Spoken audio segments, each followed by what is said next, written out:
Good afternoon and welcome to the public hearing of Columbus City Council's Health and Human Services Committee. I am Councilmember Priscilla Tyson and Chair of the Health and Human Services Committee.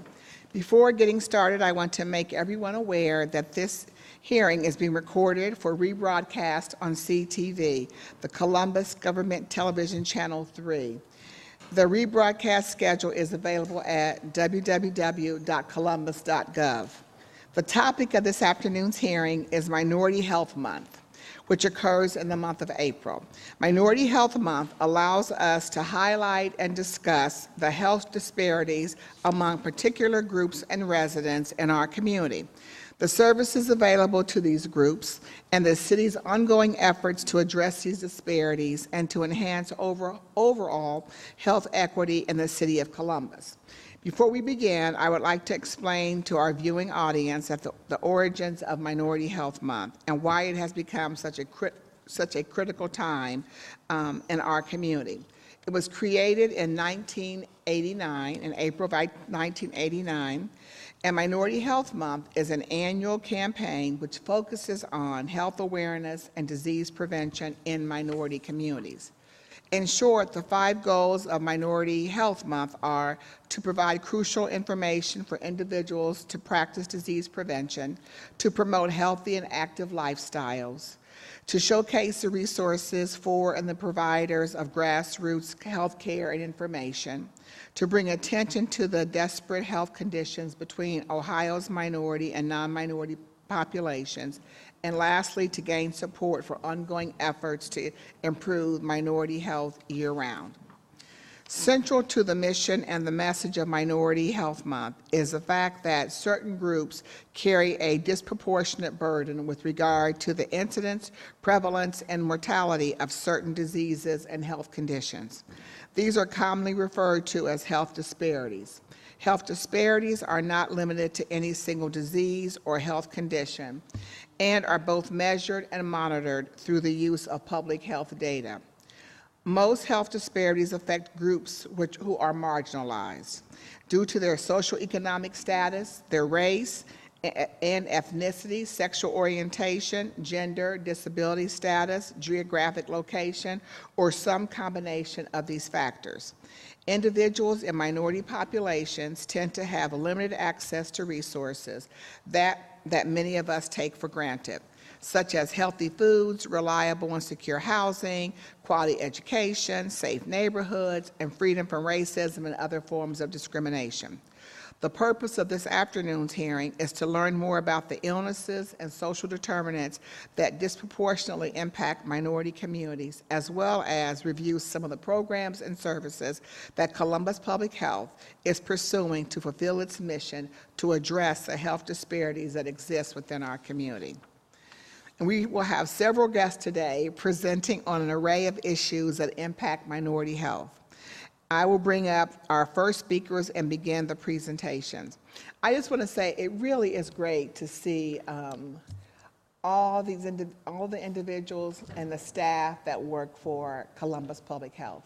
I'm happy to see Dr. Mashika Roberts, who leads this great team, but certainly I know there's others back at Columbus Public Health doing other work because everyone couldn't be here because you're still open today.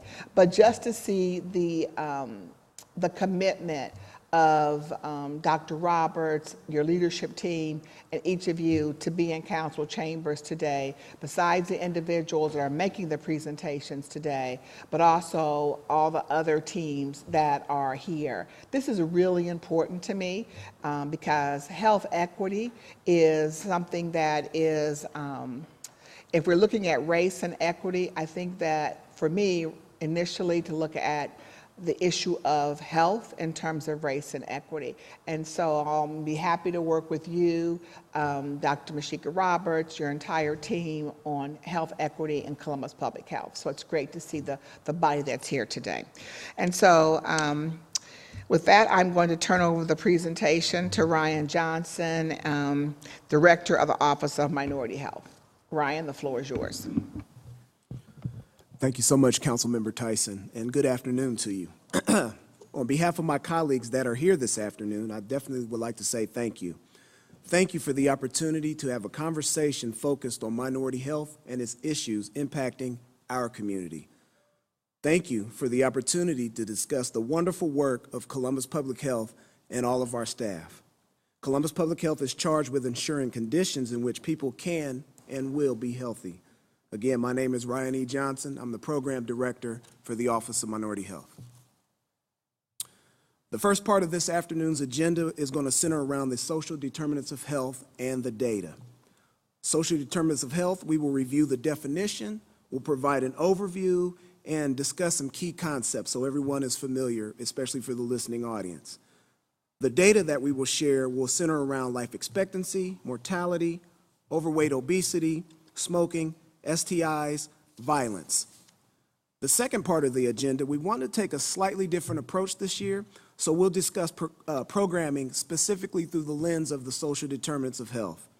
And then the final portion of the agenda, again, because it's Minority Health Month, I'll provide Minority Health Month information. So I'll go over the goals that were established by the Ohio Commission on Minority Health quickly, the role of the advisory committee in planning some of these initiatives, events that are going on through the month that our residents can take part of, and then information on billboards that'll be strategically placed throughout the city.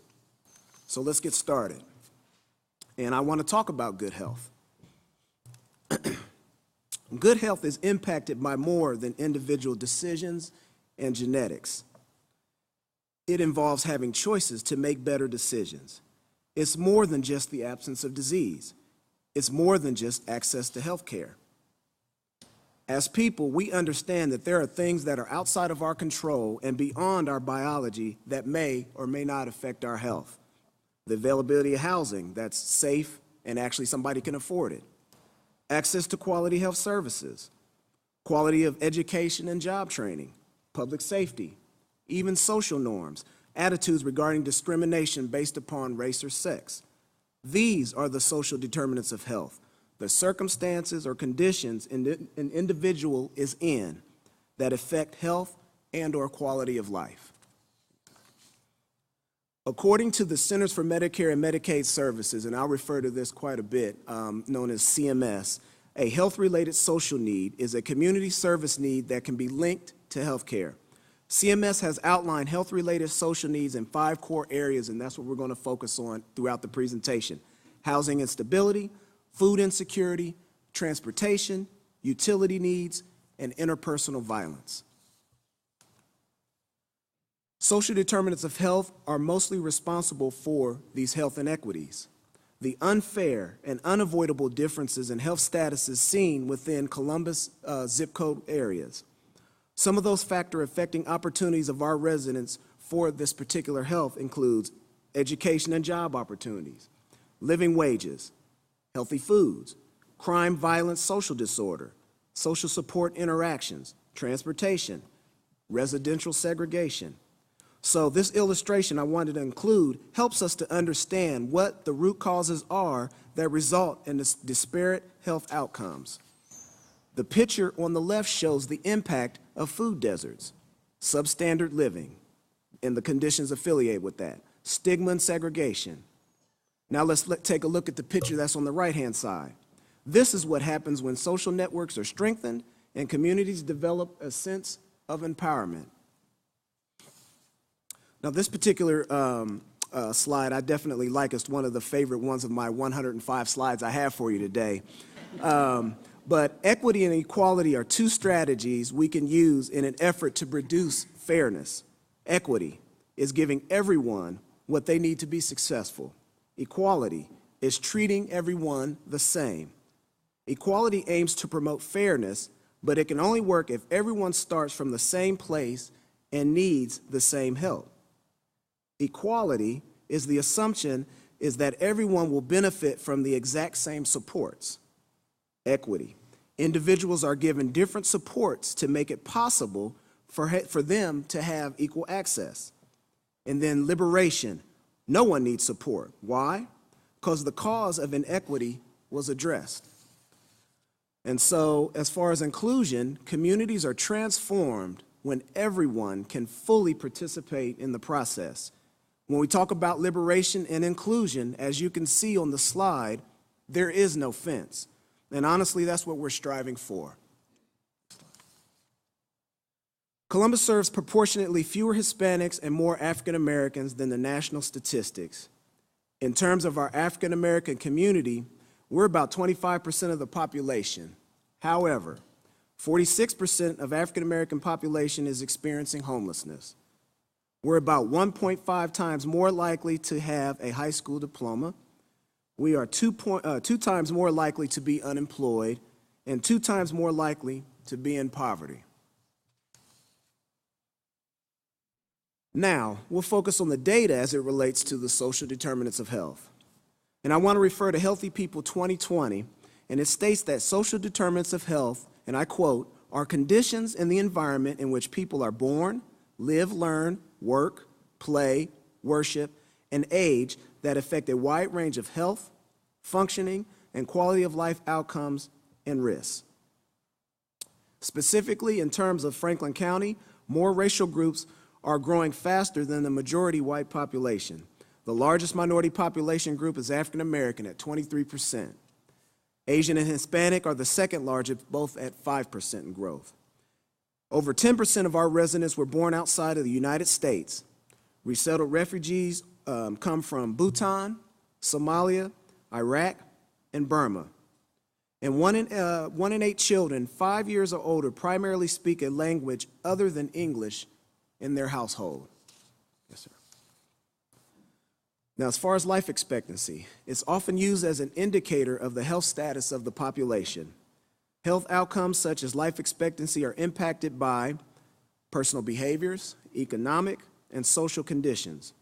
And so if we're talking about Franklin County, life expectancy within Franklin County zip codes range from 60 to about 84 years. For example, if I'm looking at the zip code 43221, for those of you who are familiar with Columbus, that's Upper Arlington and Grandview. The life expectancy is 84 years old. In 43222, however, which is the west side of Columbus, the life expectancy is 61 years. There's no simple answers to explain why there's a 20-year gap and why that is. Non-Hispanic whites live longer than non-Hispanic African Americans, and females live longer than males. Violence. Violent crimes including murder, rape, robbery, aggravated assault. As you can see by the data on the slide, Franklin County has a violent crime rate twice the rate of the entire state. A homicide rate 30% higher than the state rate. Columbus Public Health is spearheading a task force known as the Violent Crime Review Group that'll look at these rates and what can be done to address this disparity. And I'll discuss this towards the end of the presentation for you, council member.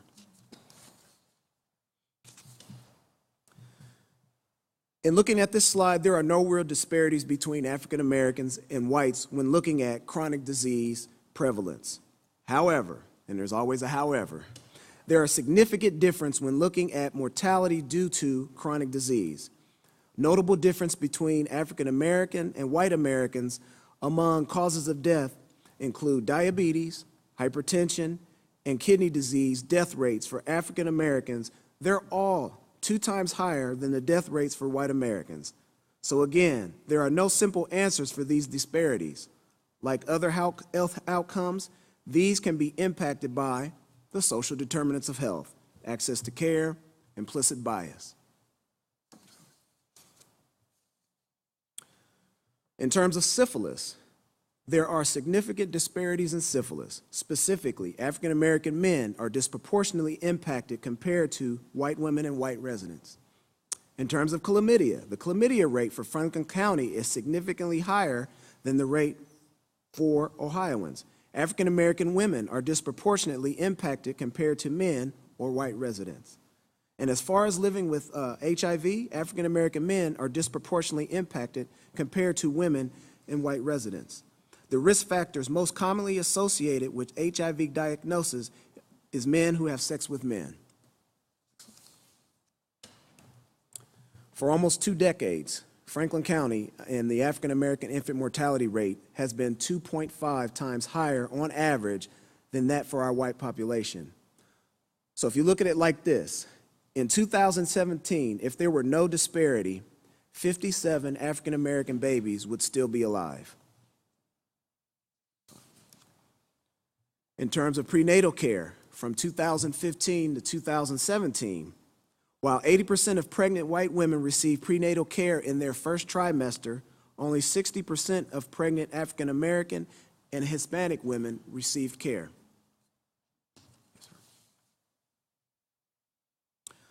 So I've shared a little bit about the data, and now I would like to transition into what we're going to discuss today regarding our programming. Housing instability is the first of 5 core health-related social needs that our team will address during this hearing. Lead and unsafe housing both contribute to hazardous living conditions for our residents here in Columbus. I would like to introduce my colleague who is sitting next to me. His name is Chris Bragg. Chris is the coordinator for our Healthy Homes program. And this afternoon, he's going to speak a little bit about lead poisoning prevention as it relates to the core health-related need of housing. Chris. Good afternoon, and thank you. In our program, we investigate elevated blood levels, or EBLs as we refer to them. An EBL is when a child under the age of 6 gets a blood test that reads 5 micrograms per deciliter or higher, which is the level and age set by the CDC. That child is then considered lead poisoned. They are all referred from the Ohio Department of Health, who refers them to the local jurisdiction health department for further investigation and education.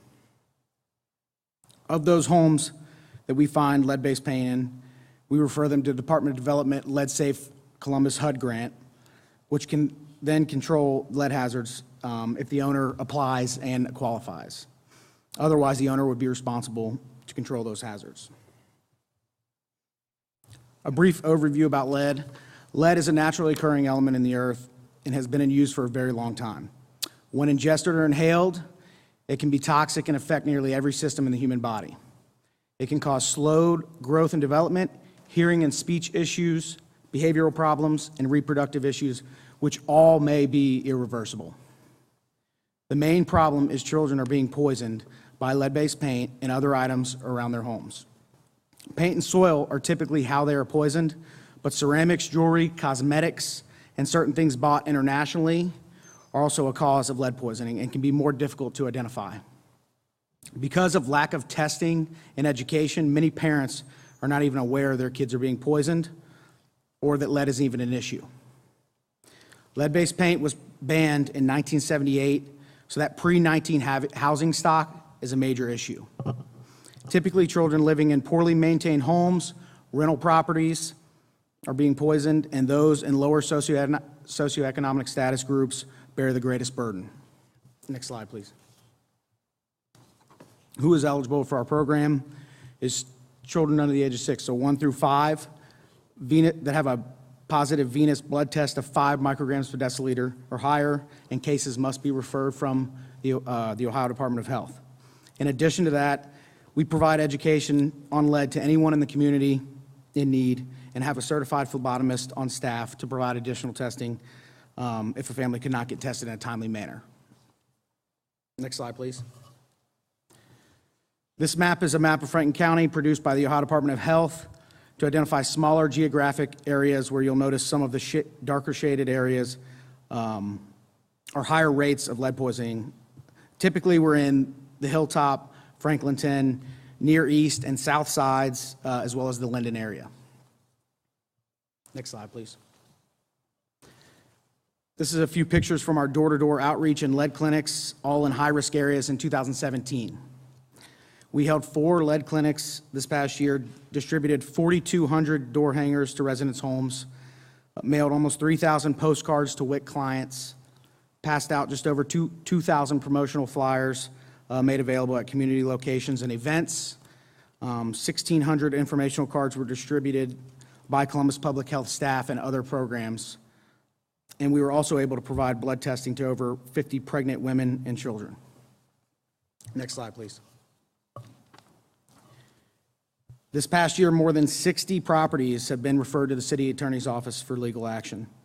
Let's Save Columbus, Legal Aid Society, Columbus Public Health, and the City Attorney's Office are working with these owners to correct these issues to avoid further exposure. Our staff currently also monitor these properties. Families affected by these are also connected with programs to assist in relocation and other social needs. Next slide, please. Thank you, and for additional information, we can be contacted at our lead hotline above. Thank you. Mr. Bragg, can I just ask you a quick question? Yes, ma'am. So is this test, I think you said it's called, is it the, well, no, the test isn't called that, but the BLL, which you were saying, testing and education. The EBLs. So is that something that if you're between the ages of 1 and 5, that your physician would automatically test you for? Typically, at the first well visits, age 1 and 2, they would. We do see a drop-off from that age 1 to 2, significant drop-off depending on the zip codes and the areas they live in. They don't always test up to age 5, unfortunately, which we're trying to communicate with doctors' offices and get them to test further as they progress in age. Again, can you just go over some of the, obviously, if it's not being tested, so what are some of the, I need to go back to the other, you mentioned it, I don't think it's on my sheets, but what are some of the problems that can occur should you not get tested? I think you mentioned something. If a kid is further exposed, anything from learning disorders, speech and hearing issues, worst case obviously being death if it were prolonged exposure. But if we were to interfere with those poisonings and be able to educate and I would say correct some of the housing issues and these things, we can prevent that. The last question is that you just mentioned some of the high-risk areas that you know the housing stock is prior to, obviously 1978, but some of the high-risk areas. So tell me, do you focus on getting information out to either families, the school system? How do you, since we know that the number's high, is there anything that we do specifically for those areas? Yes, ma'am. So we did quite a bit of outreach in 2017, which I had stated, but this year in 2018, we have put together a list from our food, so over in our food protection program of 283 daycares, which we have more than likely in the next 2 weeks going, outreach materials going out to all 283 daycares to educate them and have parents get their kids tested. Also, we were focusing on, the next focus, trying to do it quarterly, is go into doctors' offices and further educate and try to get kids tested, and then go for, there was one other one, but it slipped my mind, I'm sorry. Thank you. Again, it's just showing that you are being, I'm going to say progressive, but obviously being on the offense to be able to go to the daycares, to the doctor's offices, to be able, especially in these areas, to provide them with the information. So I thank you for that. Thank you for your presentation. Thank you.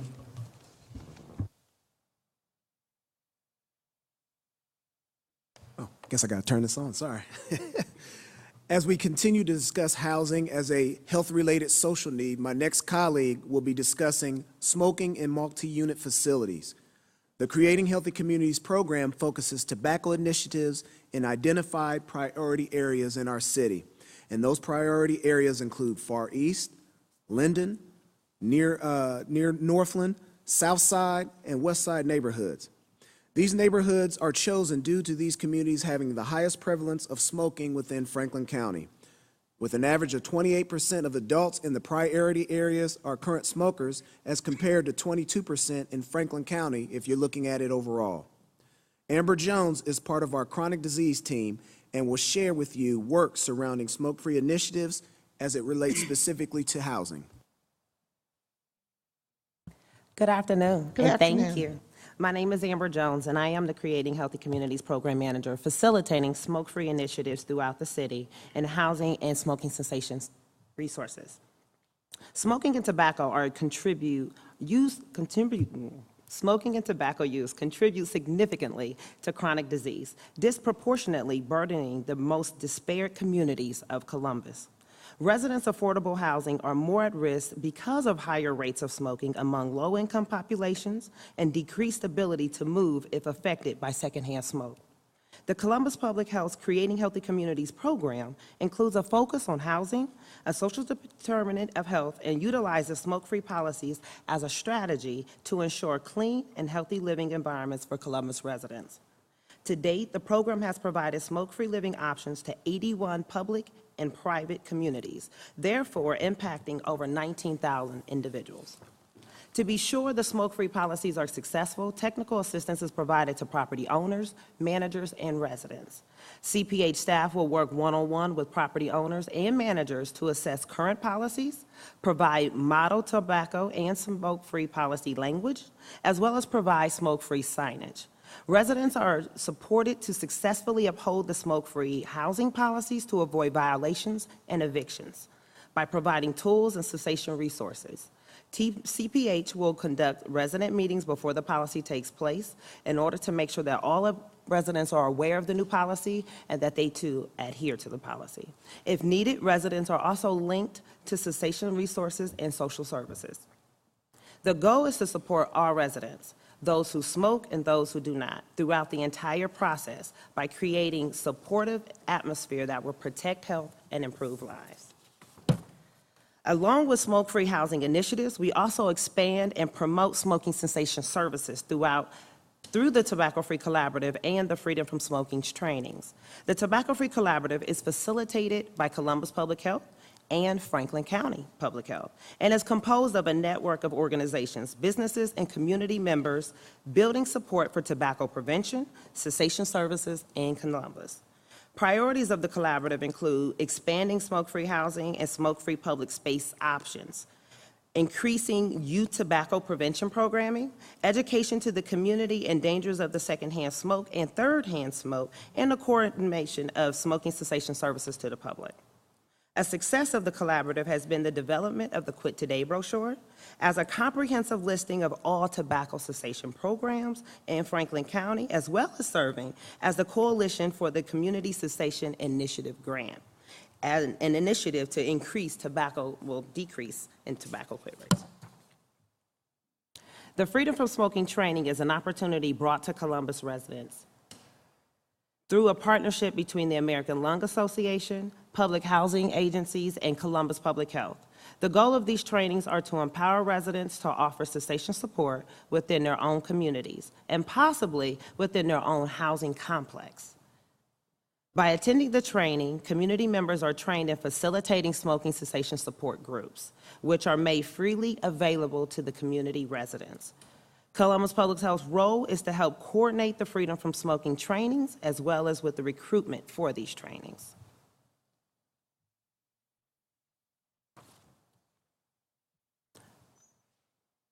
If you have any additional questions, you contact me. No, I don't have any questions. You know that I am such an advocate for being tobacco-free, and with our Tobacco 21 legislation that we had with Columbus Public Health, and I'm very thankful that we're having it, that we have this program working with some of our housing developers, our housing complexes, so that everyone has an opportunity to be able to be smoke-free. So I thank you for your leadership. Thank you. Thank you, Amber. So, Councilmember Tyson, we've covered housing. The second core health-related social need that our team will address during this hearing deals with food insecurity. One of the actions of the Local Food Action Plan is to engage those most impacted by health disparities, including low-income, African-American, Hispanic, New American, and other underrepresented communities in developing and implementing culturally appropriate food assistance, education, nutrition, gardening, and cooking programs. Their work demonstrates that we incorporate this action into every conversation and every decision that the local food team and the local food board make. Our next presenter is Ms. Jaleesa Dawkins, and she represents our chronic disease prevention and active living team. She will be discussing our local food action plan and the community gardens. Good afternoon, Councilmember Tyson. Good afternoon, Jaleesa. The Local Food Action Plan was adopted in November of 2016, led largely by your efforts, as well as those of Franklin County Commissioner John O'Grady. Both the city and the county have a long history of strong support for food-related initiatives, such as community garden grants and food incubation programs. However, there was no plan that addressed the needs of the food system as a whole. And as we know, we do not need any duplication of efforts, rather we need more coordination. So the Columbus and Franklin County Local Food Action Plan was created with 4 goals in mind. 1, to enhance coordination and communication among existing food resources and agencies. 2 is to improve access to and education about healthy food, affordable food, and local food. Excuse me. 3 is to increase the role of food in economic development, and 4 is to prevent food-related waste.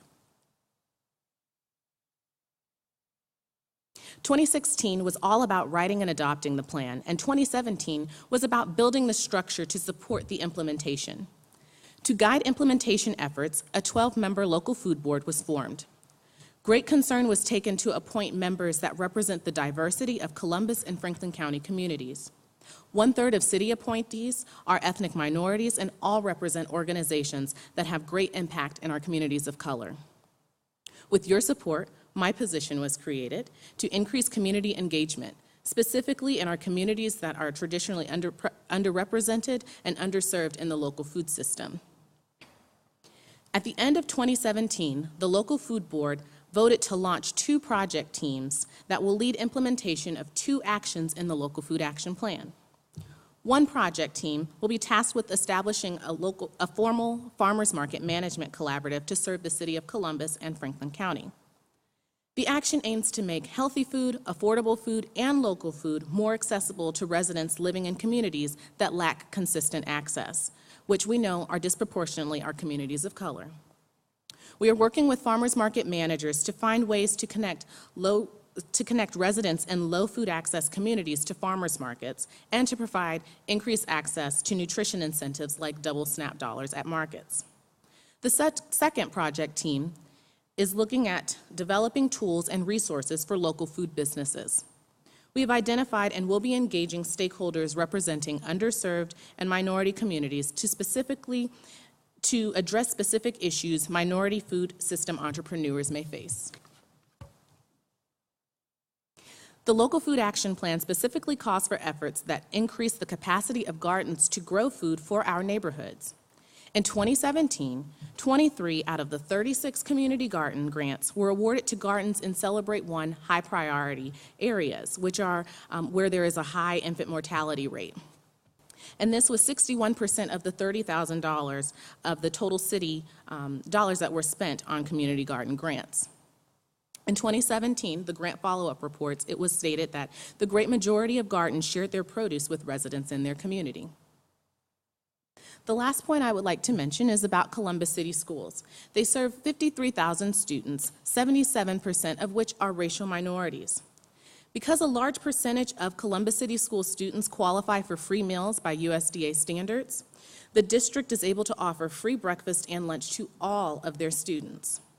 They have taken advantage of this designation to provide healthy and local food to students in a fun and exciting way. And that's through Ohio Days, My Plate, My State, in which the school district offers 1 meal per month that is completely grown, raised, and/or processed in the state of Ohio. 17% of Columbus City Schools' food budget is going right back into Ohio growers and products. The idea for Ohio Days actually stemmed out of a local food action plan work group. Columbus Public Health local food team staff serve as a key partner on this work group and help plan menus and navigate sourcing for the Ohio products. A study was conducted at Columbus City Schools, and it showed that 4.5 to 5 times, students were 4.5 to 5 times more likely to eat more apples when they were sliced versus when they were whole. And the same work group took that information and applied for a USDA Farm to School grant to obtain a fresh fruit and vegetable slicer. The machine is scheduled to be installed by the end of May. I thank you. I thank you for your time, and if you are looking for ways to get involved in the Local Food Action Plan, please come to the Franklin County Local Food Council meetings, which meet on the 3rd Wednesday of every month from 4:30 to 6 p.m. in the auditorium at Columbus Public Health. Thank you, Jaleesa. As you know, that food is just a basic need that has to be met, and we want to make sure that everyone has access to healthy food, local food, and affordable food, and also that we want children to be able to, children and their parents to be able to eat 4 to 5 vegetables each and every day.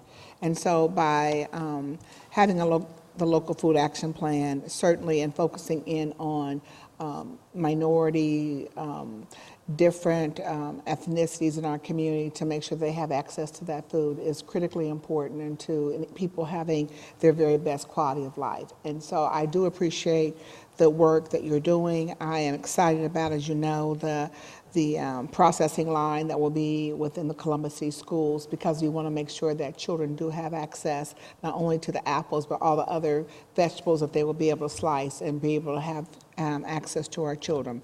And when you're thinking about the number that you gave, that 77% of the children are racial minorities in the schools, we want to make sure that they have access to that type of food. I thank you for your work. You know, I love the community garden. That's why Barb Seckler, I know, is in the room, and certainly we know the importance of not only people getting those fresh fruits and vegetables, but also it brings the community together. And that's also one way of sometimes dealing with some of the racial issues that can be in a community. People can come together around a garden and see people as people and be able to try to reduce some of those disparities. So I thank you for your leadership, and you and Cheryl and the whole team, and thank you for your presentation. Thank you. Thank you, Jaleesa. I appreciate that. And we're talking about food insecurity. Jaleesa was also the Reynoldsburg homecoming queen for the Tomato Fest, in case you would like to know that. So. Oh, wait, when was that? Recently? The homecoming queen? When I was in high school. When you were in high school. I'm like, oh, okay. I'm going to get Ryan for that one. Well, you know what? So see, we knew you were going to be working around fruits and vegetables, right? So the homecoming queen, that was what got you that new position, I'm sure. So thank you for your leadership. Thank you for sharing, Ryan. Next slide, buddy.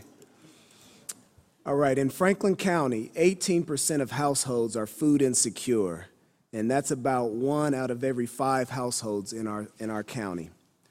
Also helping to address food insecurities is Dawn Sweet, who represents our Franklin County WIC team. Dawn? Good afternoon, and thanks for having me. Women, Infants, and Children program, better known as WIC, is the supplemental nutrition program for women, infants, and children. WIC helps families who are at health risk due to inadequate nutrition. To qualify for WIC, you have to be pregnant, a breastfeeding woman, a woman who recently had a baby, an infant through the first 12 months, and a child age 1 to 5. You need to provide proof of identity, a resident of Franklin County, and you need to meet an income guideline that is set by the federal government at 185% of the poverty level. And you need to be determined by a health professional to be at a medical or nutrition risk. What we do. WIC provides nutrition educations to all clients at every visit. We work with our families to achieve and maintain healthy eating habits and healthy weights. Our families work with WIC dietitians and diet technicians to set nutrition goals and to improve the overall quality of the diet. We also refer for help. We provide breastfeeding information, and help is provided to all of our moms. Franklin County has the largest caseload in Ohio at 32,325. WIC serves 7,457 women, their infants and children. We provide referrals to prenatal and pediatric health care and other maternal and child health and human service programs. Next slide. So why enroll in WIC? Research done by the United States Department of Agriculture states that WIC plays an important role in improving birth outcomes and containing healthcare costs.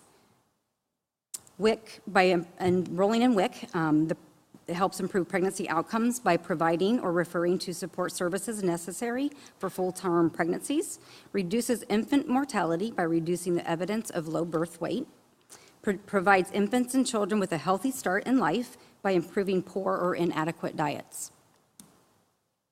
There is also a higher likelihood that children enrolled in the WIC program have regular provider and yearly checkups. Our women that are enrolled in the WIC program are more likely to receive prenatal care earlier. And there is a lower risk of maternal obesity during the pregnancy when enrolled in WIC. Next slide. So WIC has many partners. We have internal and external partners, which helps to increase our access to all types of healthcare and helps provide continuity of care. We work with the Fetal Infant Mortality Review Board. We work with Celebrate One, Healthy Children, Healthy Weights, dental, immunizations. We're currently doing outreach with daycares, physicians, and OB care. We work with home visiting programs, smoking cessation, mental health services, and immunizations. WIC has been working with Columbus Public Health in the last years to provide the farmers market at Columbus Public Health on the front lawn. This year, we provided $80,000 in vouchers to our families that are on WIC, and we had a 90% redemption rate. So $72,000 was spent on fresh fruits and vegetables by our WIC families. Next slide, please. Because breastfeeding is the optimal choice in infant nutrition, WIC is a breastfeeding program. We have a three-pronged approach to breastfeeding. We have peer counselors. These peer counselors are WIC moms who are hired by us and trained to support other WIC moms. We have certified lactation counselors that are available in every clinic, and we have 2 international board certified lactation consultants who work directly with our moms, hospitals, to help transition premature and highly vulnerable infants from hospital to home. We currently have 5 peers in our WIC clinics who are working directly with our moms. Next slide, please. Our WIC breastfeeding program provides many services. We have breastfeeding classes, one-on-one education and counseling. We provide breastfeeding helpline and after-hours number. We help obtain breast pumps for moms who have insurance and don't have insurance, and we do lots of referrals. Our WIC peer helpers provide support, social support to those moms that are coming into the clinic. By talking with those moms while they're in clinic, we prevent them from having to come back and help with transportation issues that they might have. We help with economic barriers and access to health care, and all breastfeeding services are free to those moms that qualify for WIC. Next slide, please. If you would like to learn more about WIC, you can contact us at 614-645-7280, and you can ask for a WIC clinic near you. Thank you for having me. Thank you. She just walked out of the room, but I wanted to recognize Angela Dawson, who leads the Commission on Minority Health for the state of Ohio, and was the first one in the country. And I know today was a busy day for her. She hosted her, it was a kickoff for Minority Health Month, and she's been busy from early this morning till now stopping by our hearing.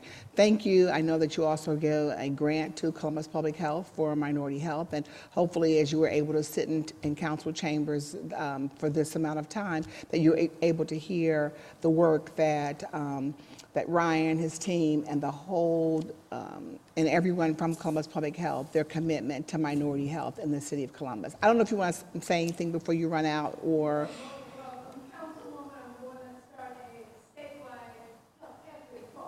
Oh.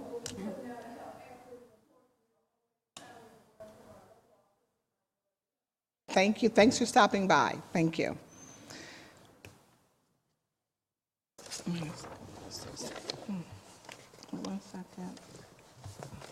All righty. So, Councilman. Wait a second. I wanted to say one thing. I'm sorry. I was just trying to, before I wanted to Ms. Sweet. After, we've had a number of discussions. I know we've had this discussion with Dr. Roberts, and certainly when you think about, just health care and to try to change behavior, oftentimes it requires, we can provide lots of information to people, education, but I think it's always important that we have individuals who are helping the recipients of the work the clients that you work with, to be able to have individuals show them be there, help them to be able to utilize the skills and techniques that you have been talking about. And so it really is important to have the peer-to-peer, the WIC moms that you have hired to be able to help the moms that may not fully, may not think that they can breastfeed, don't understand all the aspects of the WIC programming, and to have someone who's also gone through the same program to say that if I've been successful doing this, you can also. So I just really appreciate that work. I know it's also happening in other programs, but I just thought I'd mention it since this is the first part of the presentation. Thank you very much. Thank you.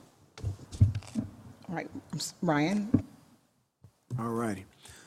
So we've covered housing, we've covered food. The third core health-related social need as outlined by the Centers for Medicare and Medicaid Services, CMS, that our team will address deals with transportation. Transportation affects overall health and well-being in several ways.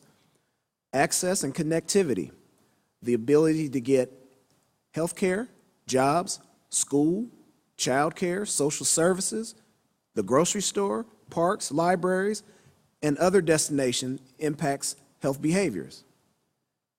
Active transportation and traffic safety, walking, biking, and public transit are all modes that increase physical activity. Active transportation infrastructure includes features such as sidewalks, bikes and trails, and they're designed to enable safe and access use for all users. More walkable communities with parks and playgrounds promote social connectedness. Land use and zoning patterns affect pedestrian safety, motor vehicle crashes, and active transportation. One of the best examples of our work around these issues is our Safe Routes to School program, which Scott Ehrlich, our next presenter, will discuss next. Scott represents our chronic disease prevention team. Thank you, Ryan. So the Safe Routes to School program, our mission is to improve the health of Columbus children by supporting and enhancing walking and biking to school. We do this at Columbus Public Health through collaboration with Columbus City Schools, a variety of community partners, and other city agencies like the Departments of Public Service, Public Safety, and Recreation and Parks. The program uses what we call a 6E model as the framework to achieve our goals and organize our work. And of the 6 E's, Columbus Public Health tends to take the lead on education, encouragement, and evaluation activities. And then we just coordinate and facilitate the enforcement and engineering activities with the Departments of Public Service and Public Safety. Equity, as you might know, we feel is the most important E, and it permeates all of the work we do in each of the other areas, in how we prioritize our work, and how we focus in areas with the greatest need and the greatest opportunity, and how we do programming in an inclusive and trauma-informed manner. Here you have a snapshot of some of the programming that we do through the Safe Routes to School program, ranging from in-school activities like pedestrian and bicycle safety education and walk and bike to school days, to encourage students to walk and bike to school, to activities that we call safe passages that really seek to create safe spaces on the way to and from school, and to after-school activities like walking school buses and safe porches. And then we also provide resources to many schools like walking and biking maps and classroom lesson guides to integrate walking and biking into curricula. And we find ourselves working in all elementary and middle schools throughout Columbus City school system, and in addition to Worthington City schools as well. And with this framework, we've had great success over the past several years.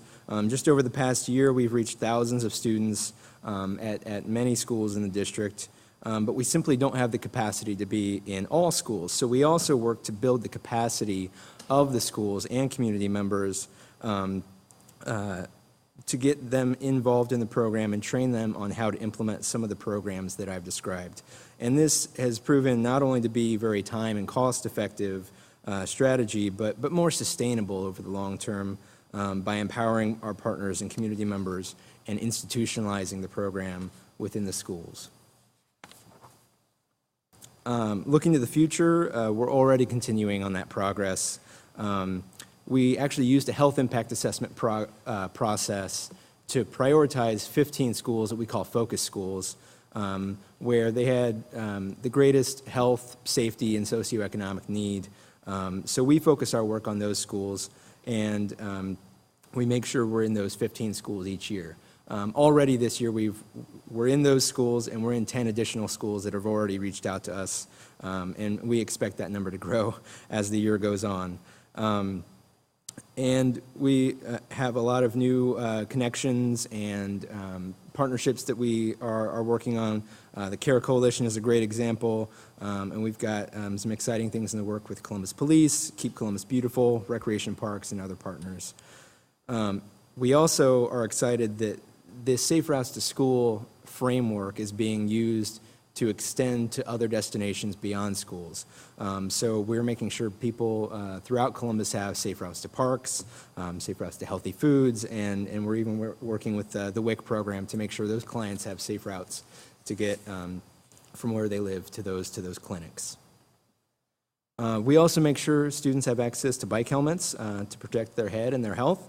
The American Academy of Pediatrics works each year to get thousands of helmets into the hands of organizations like Columbus Public Health, and then we work to get them on the heads of students.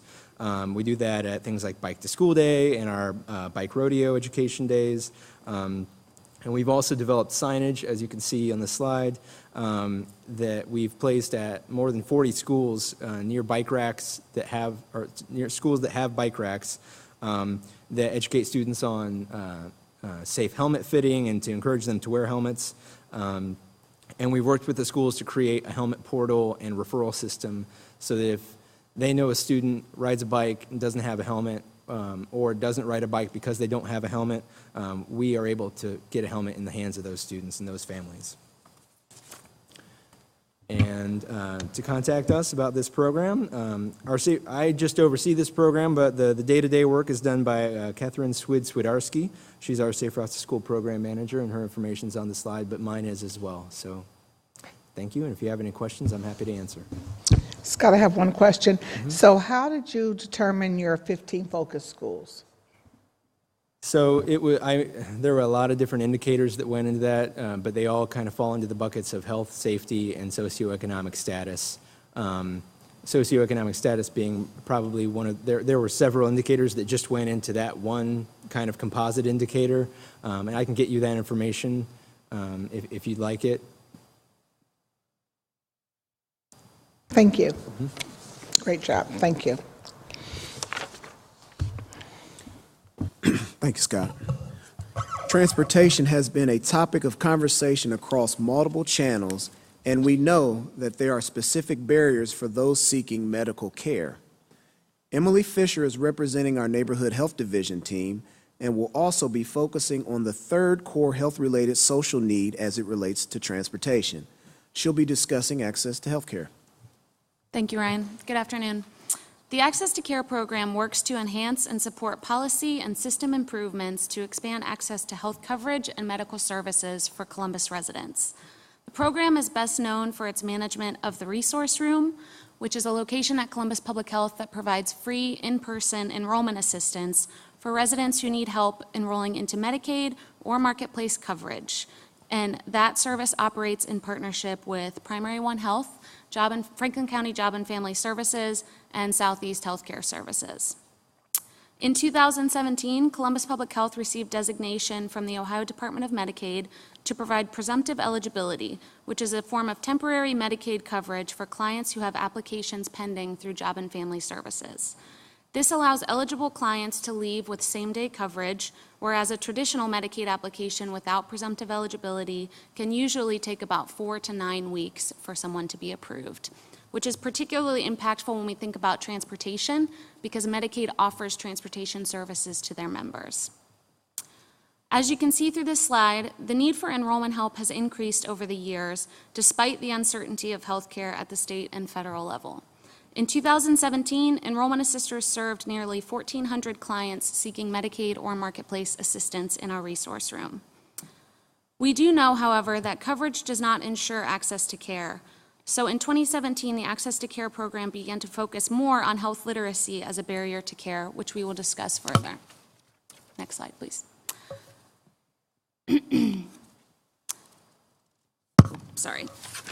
In 2017, Columbus Public Health completed a primary care needs assessment with Measurement Resources, a local consultant firm.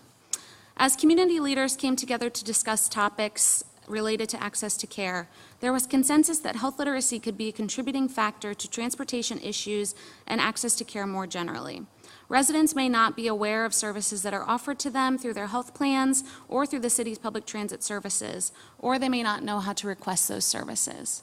So as you can see from the study, in 2017, the study surveyed over 400 community residents from 41 zip codes. We had 4 focus groups with minority populations, and we had 30 interviews with community stakeholders to discuss issues related to access to care. Next slide, please. The primary care study and final report provided... Can you just go back Yeah. to the slide that you were just on, because you had the zip codes Yes. that said they were have the highest, the longest commute times to a federally qualified health center. Yes, and those commute times range anywhere from under 15 minutes to close to 40 minutes for those zip codes for public transportation. And you also, in the beginning of your presentation, you mentioned that Medicaid provides transportation. Yes. And the question, and maybe that goes to this question, is that the people who are on Medicaid, are they aware of that? So that was an issue that came up during the survey and through our individual surveys and our community stakeholder interviews. What we found was that many residents don't know how to request those services, or they don't even know that they're available to them through their Medicaid managed care plan. So we found that folks were left without transportation services, or they were struggling to find rides, when in reality, a lot of the Medicaid managed care plans offer up to 30 round trips per year covered through their Medicaid service.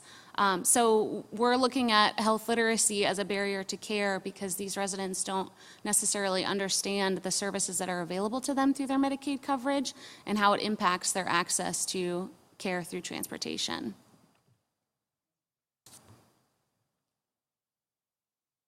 Okay, let's see. So the primary care study and final report provided strategic recommendations for how the City of Columbus can improve access to primary care services. The 4 recommendations centered around the following: improving the system of care throughout Columbus, increasing access to preventive care, increasing access to transportation, and enhancing culturally competent care, specifically pertaining to improving health literacy for residents. Next slide, please. So how do we work to address these issues? We know that efforts to improve quality, reduce disparities, and reduce costs cannot succeed without improving health literacy. But health literacy is dependent on individual and systemic factors, communication skills of laypersons and professionals specifically. Under the Access to Care program, this work is being carried out through the Columbus Health Literacy Committee. The mission of the Columbus Health Literacy Committee is to raise awareness about the impacts of health literacy on residents, providers, and organizations, and create easy-to-understand information to help individuals navigate their healthcare options. So the committee was formed in late 2017, and just before the holidays this year, the committee was surveyed on the top 3 issues that they felt residents needed education or better access to. And transportation fell in one of the top 3 issues. So for 2018, through a strategic doing process, the Columbus Health Literacy Committee is working to provide easy-to-understand information to residents and community partners to improve access to transportation services through Medicaid managed care. 2 of the things that the Columbus Health Literacy Committee planned through the strategic doing process were community forums with the 5 Medicaid managed care plans and Franklin County Job and Family Services. One of those forums took place in February, and we saw about 45 community partners from about 15 agencies came And the 5 managed care plans in Franklin County Job and Family Services presented on the services that they offer through their individual plans. And through that, we created a one-page document that we passed out to our partners so that they have access to that information moving forward. And the second forum is going to be taking place in April, where we expect an even larger turnout. So for anyone who is interested, the Columbus Health Literacy Committee meets the second Wednesday of every month at Columbus Public Health from 9 to 10:30. Next slide, please. So some of our biggest takeaways from the first community Q&A discussion, participants reported having a better understanding of transportation services for Medicaid clients and felt that the information would help them to achieve their mission within their respective agencies. And attendees also felt that the conversation provided a better opportunity to give feedback to the managed care plans and Franklin County Job and Family Services. Both the attendees and the panelists see value in continuing to coordinate these Q&A discussions so that we can be providing the right information to those who work directly with communities in need. We gained additional insight into the importance of health literacy for residents seeking care. Navigating and obtaining health care services can be challenging, even for healthcare professionals. Next slide, please. So moving forward, the Columbus Health Literacy Committee will continue to provide information on key issues that affect the healthcare system in Columbus, working directly with partners to provide education to their clients.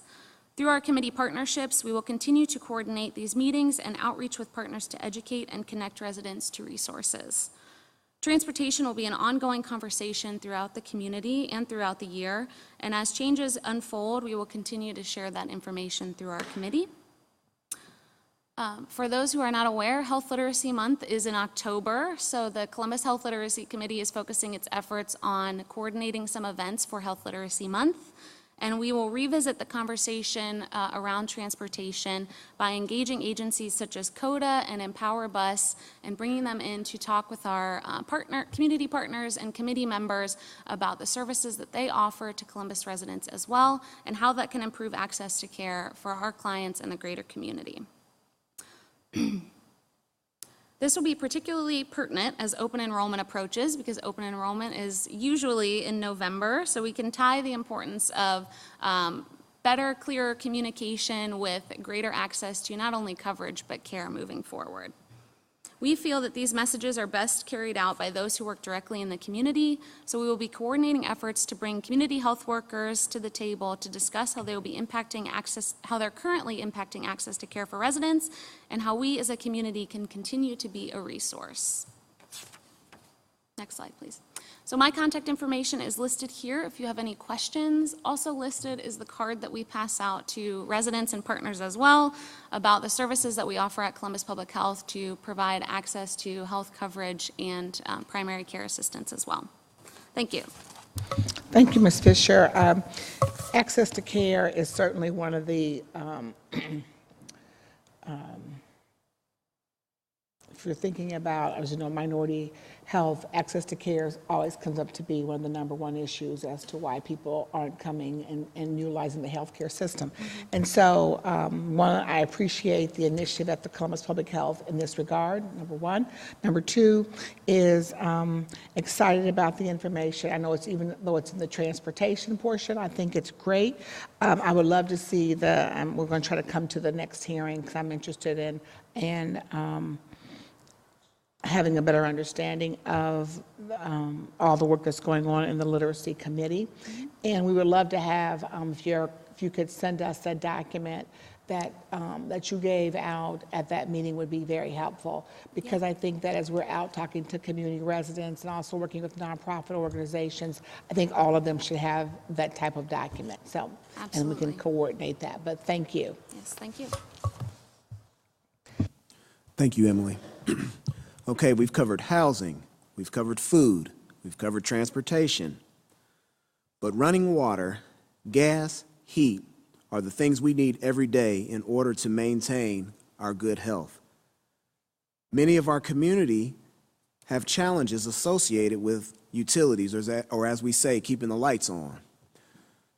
Utilities is the 4th core health-related social needs outlined by CMS. Our next presenter is Mr. Sean Hubert, who is representing our HIV care team. He will be discussing HIV care and case management. Good afternoon. The Ryan White program provides HIV care for low-income residents that are living with HIV in Central Ohio. The goal of the program is to ensure that these persons living with HIV achieve viral suppression.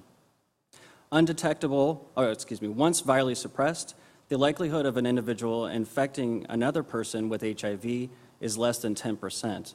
There is a national campaign, U equals U, which is undetectable viral load means unable to spread the virus.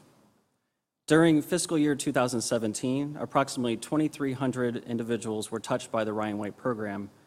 1,100 people living with HIV were supported by the Ryan White program to attend their doctor visits. 1,600 people received medical case management services. Medical case managers conduct a psychosocial assessment to determine the social or medical needs of an individual so that we can address their barriers that will help them stay into care and help them achieve viral suppression. Needs related to food, employment, housing, and utilities are common, especially housing and utilities. There are 3 criteria for eligibility in the Ryan White program. People must be living with HIV. They live within the 8-county region, which 90% of our clients are within Franklin County. However, we do serve 7 other counties in addition. And that household income is less than 300% of poverty. For a single individual, that's around $36,000 a year. The benefits of the Ryan White case management program is that individuals get to work with professionals that are licensed in social work and are specifically trained in HIV services.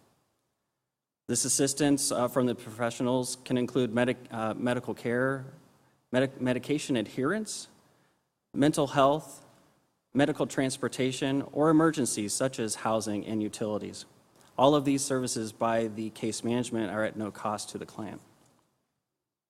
A recent needs assessment that we conducted through the Ryan White program indicated that 82% of the respondents had some type of housing-related need, yet only 70% were able to access housing-related resources. 3 themes came from this assessment: inadequate housing resources, no resources for homelessness prevention, and barriers for special populations, particularly the LGBTQ populations. So we funded Southeast Healthcare Services in 2017 to address these needs. They are a federally qualified health center focused on providing health care for the homeless. And they have a plethora of other medical, mental support services that they provide here in Columbus.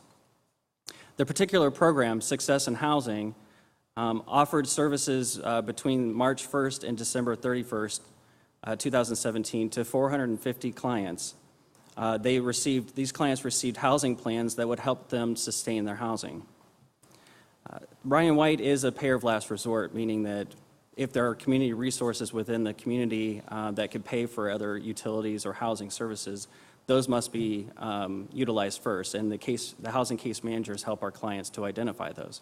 But for those that don't have that can't find resources, we have supported the individuals. 174 received rental support, and 91 received emergency financial assistance, particularly utility assistance. We also, the Ryan White program facilitates our HOPWA program, which is a housing opportunity for persons living with AIDS. This is a smaller program, so it doesn't really stretch out very far in the community. We actually served 100 household residents through either short-term or long-term rental assistance. Next slide, sorry. So for the community contact, we actually receive quite a bit of professional referrals, including doctor's offices and linkage to care specialists. But we do have a care line, it's 645-CARE, that individuals in the community can call us and we can get them connected to our services. We always answer those live Monday through Friday during business hours, and then if someone is off hours leaving a voicemail, we'll make sure that we get in touch with them the next business day. Thank you. If you could go to the slide that says Figure 4, need and utilization of social services. And so looking at this slide, 82% of individuals were looking for, if this is right, financial assistance for utilities or rent. Is that correct? Is that correct? That is correct, yes. Okay. And so, and we were able to, and I'm just trying to understand, Yeah. so, and we were able to meet that need. Before this program, 70% were able to meet that need. With this program, we have increased the gap between the need and actually utilizing that service. Okay. And so if I look at then, so just go to example, the food pantry or place to pick up food. So prior to the grant, so it says, I'm just trying to, 43% was what was needed, is that correct? 43%, yes, identified a need in food service or food pantry. And so, and for those who needed it, we were able to meet that need based upon this needs assessment. Okay. That's correct. Perfect. Thank you. So based upon this chart, that the needs that were identified by those individuals, we were able to meet them. Is that correct? That is correct. That's Yeah, it was the correct. housing and utilities that was lacking lacking. That's where we Okay. ended up picking up those utilities and housing through the Ryan White program. Okay. All right. And I know that we're not going to discuss a lot of this today, but certainly the numbers that Ryan shared earlier in regards to just the disproportionate amount of people of color that have HIV and AIDS in our community. And certainly we beg to answer this question as to why is that still happening, especially when we know that there's certainly education, but there's also, with PrEP, that why is this happening? And so I won't talk about that today. I have some thoughts about that, and it's interesting, and it's around, I've had some conversations around people coming out of the criminal justice system adds to this number also. But we need to have that discussion at a later time, but I'm glad we were able to have the Ryan White grant and to be able to meet the needs of the individuals that are coming in and asking for services. We're able to meet most of those needs.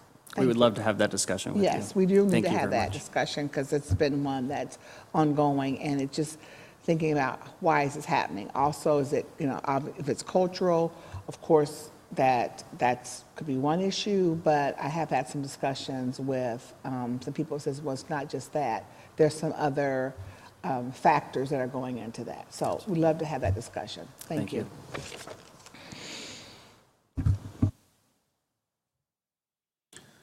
All right.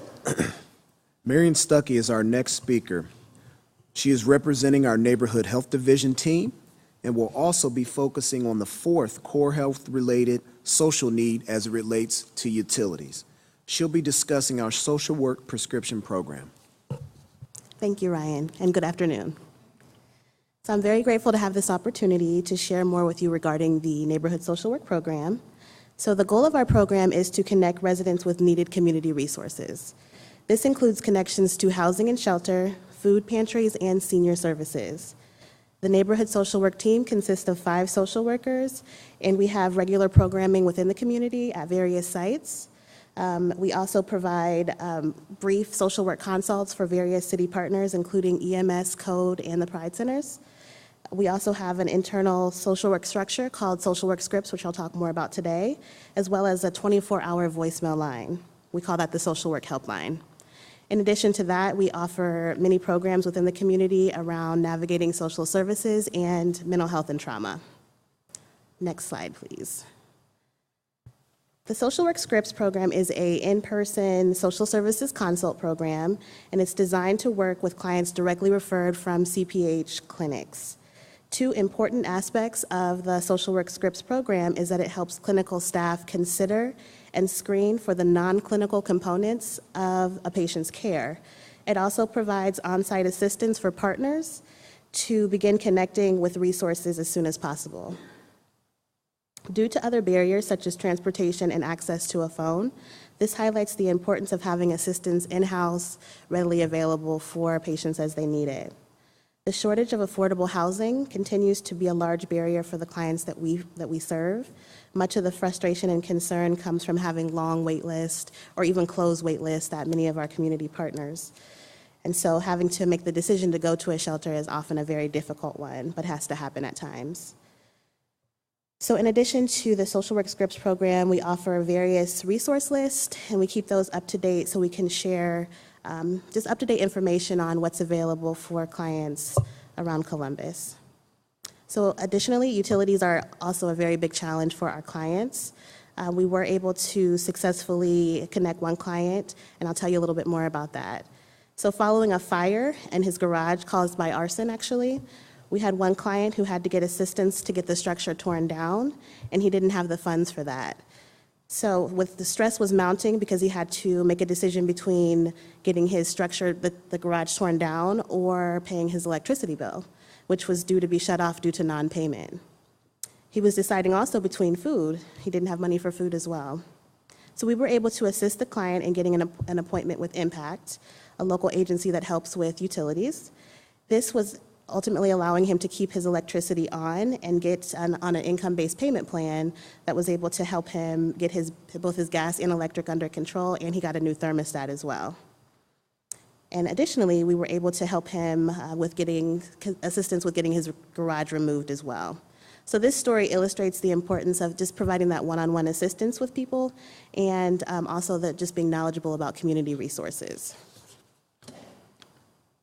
All right, next slide, please. On this sheet, you're also, you said the largest needs are around, we know, housing, utility assistance, and food. Can you talk to me a little bit about the continuing need for food? Yes, so oftentimes, again, when people, as the story illustrated, people are choosing between food and utilities and just various things with their children and their families. And so as we work with families, we often are referring to pantries, just trying to make sure that they're connected with Job and Family Services, that they're reporting changes to Job and Family Services so your food benefits can be adjusted. So we often find that just having someone to talk to about that and just process through their situations is very helpful, and just helping them think through things. You can offer a pantry assistance, and then they may have additional funds to pay for their utility bills, or just kind of finagling and helping them understand just different options in their situation to make it more workable. And this is to follow up with that. And so as you are working within if an individual has a food need, are you able to work with 211 and you said the pantries? Are you still able to get the food that you need for that family? Absolutely. All yes. right. That's what I need to know. Thank you. Mm-hmm.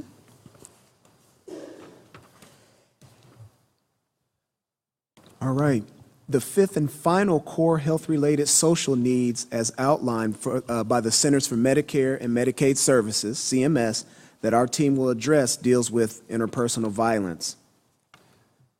Marion Stuckey has double duty this afternoon. So we've already, again, talked about the housing, the food, the transportation, and the utilities. And so Marion, again, is from our health equity section and will provide you with information to begin our discussion surrounding interpersonal violence and the work of our Columbus Care Coalition. Thanks again, Ryan. Okay, so the Columbus Care Coalition, the mission is listed on this slide. I'm sorry, next slide, please. The mission and vision of the Columbus Care Coalition is to support, educate, and engage community organizations who serve Columbus. This includes mental health providers, community organizations, city government, and community activists. So trauma-informed, the philosophy behind being trauma-informed means really considering what happened to someone instead of what's wrong with them. So CARE is the first of its kind here in Columbus. It's a city-led initiative, and our main goals are providing more awareness, education, response to trauma, essentially, and utilizing a network of caring providers and community members as well. Our work groups include community outreach, crisis intervention, networking, trauma resource guide, trauma training, and outcomes, and we have about 130 partners who are connected to our work. As a coalition, our key question that we seek to answer is what are we doing both individually and collectively to promote resilience in Columbus? We all take a collective responsibility in that work. Next slide, please. In 2015, there was a triple homicide, and a few days after Thanksgiving, a family was actually killed. So there was a parents and a 7-year-old that were killed by a neighbor. So this picture just shows our response. So we quickly convened a team, and of course, shock and trauma were abound that day. There was so much hurt that we encountered. So we compiled a team that included NetCare, Columbus Police, and we actually went door to door following that tragedy. And it was actually a direct ask from a community member about how we can help. So as we canvassed several blocks in that neighborhood around the crime scene, we simply checked in and asked the neighbors how they were doing and what we could do to help. We were able to provide community resources and just ask them what their needs were and just provide a listening ear as well. So one thing that I always share when I tell this story is there was one man that I ran into who had recently moved from California, and he was sharing that he had just moved here to get away from violence that happened there. And unfortunately, the next week, he was subjected to having this happen right across the street. And the shock and just trying to process what had happened was really overwhelming for him. And we were thankful to be there to offer him a listening ear and also provide him some resources.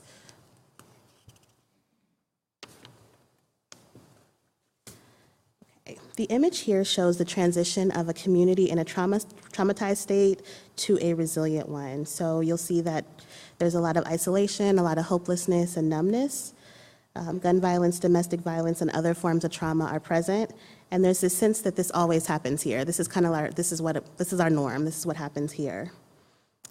The CARE Coalition comes and we have a partnership with a lot of various partners that also are in this arena. So NetCare does 1-hour crime scene response, so they're able to provide the immediate crisis response at the crime scene. Next, the CARE Coalition, within 48 hours to 1 week, can provide a community debrief. And additional strategies that we employ are awareness building through training, and we also have neighborhood committee work, which is our effort to work directly with the community on things that they find important around resilience work. And our goal is that communities support each other, they acknowledge that something has happened, and they heal from it. And there also is a sense of more collective efficacy, which is the ability of a community to feel it has influence and power to improve the circumstances within a neighborhood.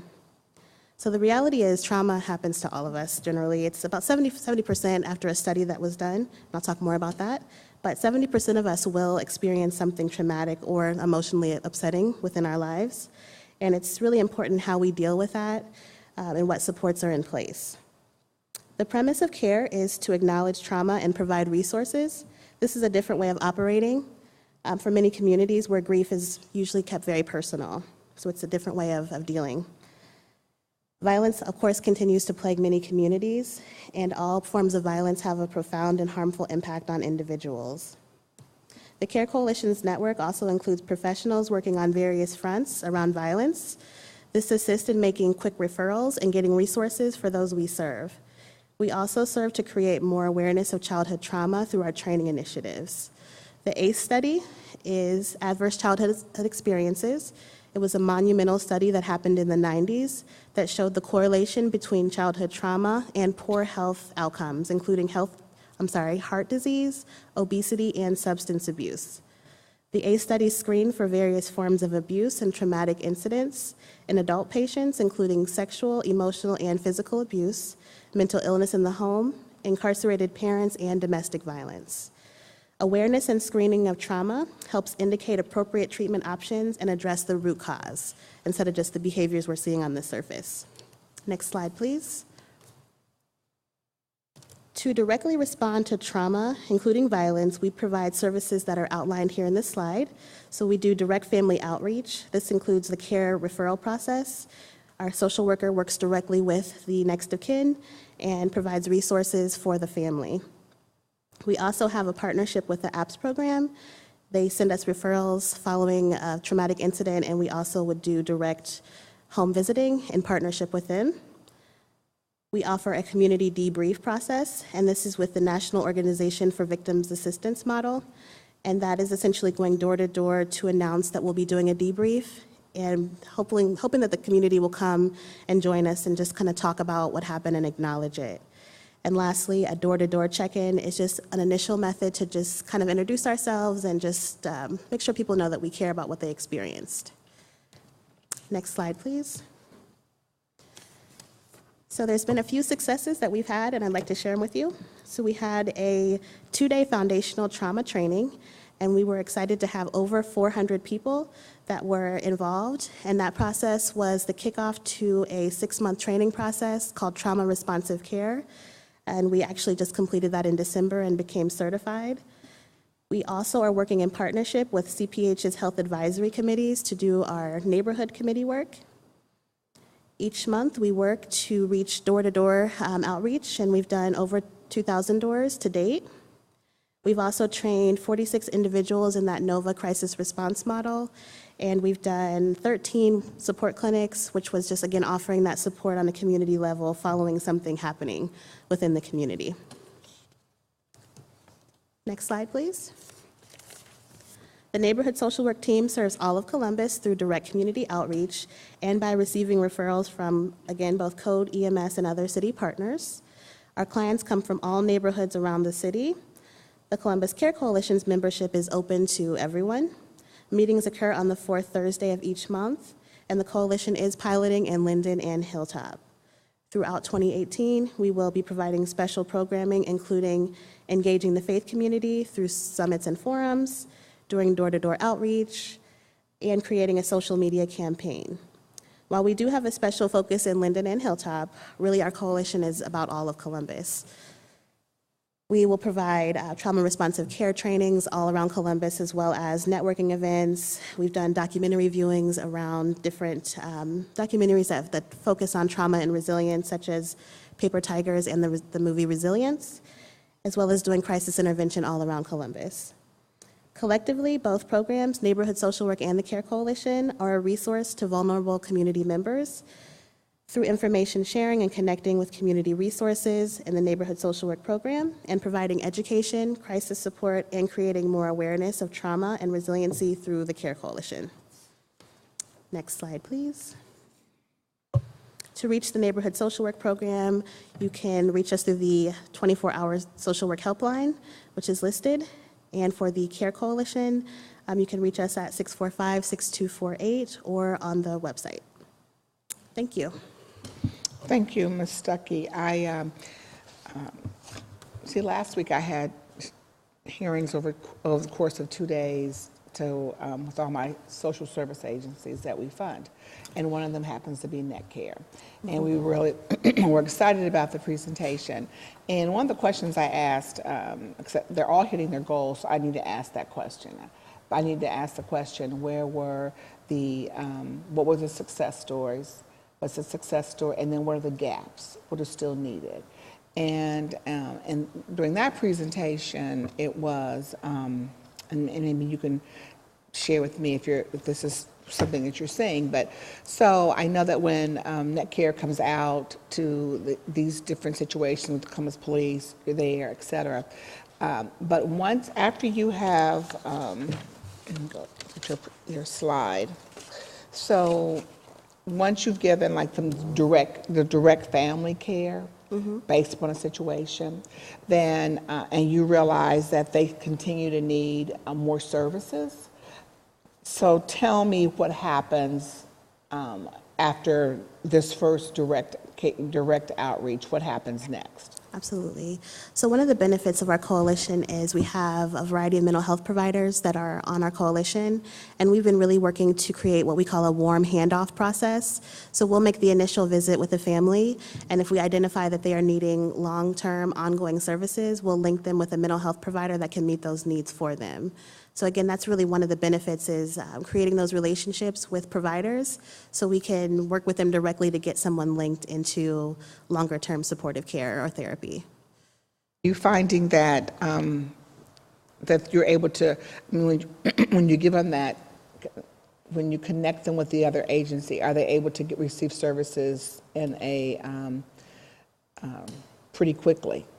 For the most part, but that is something that we run into. It's just working through intake processes is always a challenge. We do have partners that are able to get some people in quicker than others, so we're trying to work through processes that can maybe expedite it for Care Coalition referrals. But for the most part, I would say yes, but we have partners that have longer times or just difficult processes that are more difficult to navigate for the clients. But we hope to kind of create more awareness with that. throughout our coalition and kind of just help open some doorways to kind of make that easier for clients ultimately. And this will be my last question that I promise on this topic, but in terms of, I know some of looking at some of our statistics as to who's been involved in some of the gun violence and the violent crime, and some of our young people, young African-American males.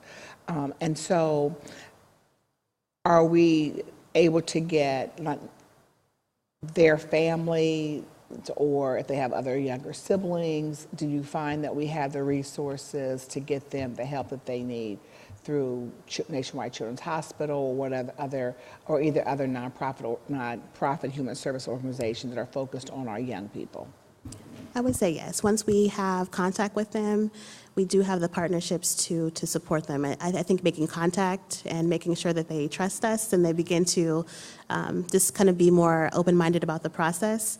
Once we've done that, we've been successful in linking people. Certainly, when we have the new behavioral health facility from Nationwide Children's Hospital comes online, that will be a big help too. Yes. All right, thank you. Sure.